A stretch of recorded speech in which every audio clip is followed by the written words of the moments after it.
दिनांक 8 फेब्रुवारी रोजी मालेगावतील तहसील कार्यालयात नगाव दिगर येथील रमेश बच्चाव हे त्यांच्या 2 अपंग मुलासह त्यांच्या शेतीच्या कामासाठी भाड्याच्या रिक्षाने 400 रुपये खर्च करून तहसील कार्यालयात आले।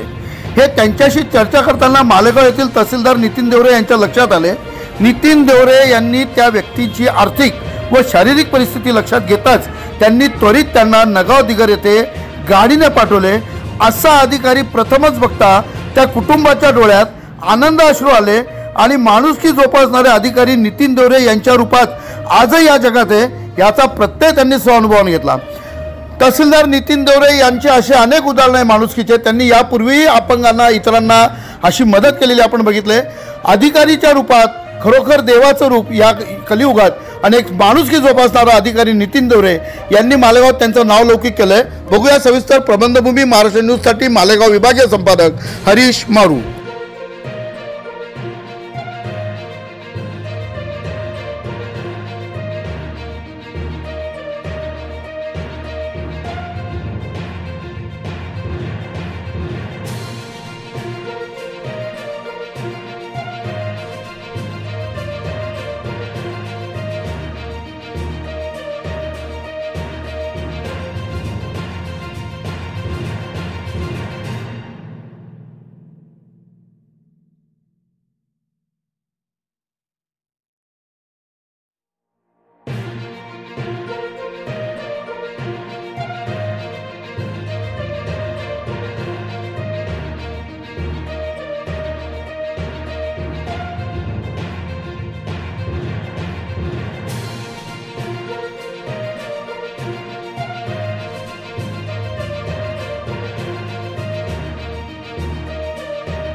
ताज्या व महत्त्वाच्या बातम्या बघण्यासाठी प्ले स्टोअरवर जा, प्रबंधभूमी ॲप डाउनलोड करा व या धावपळीच्या जीवनात अपडेट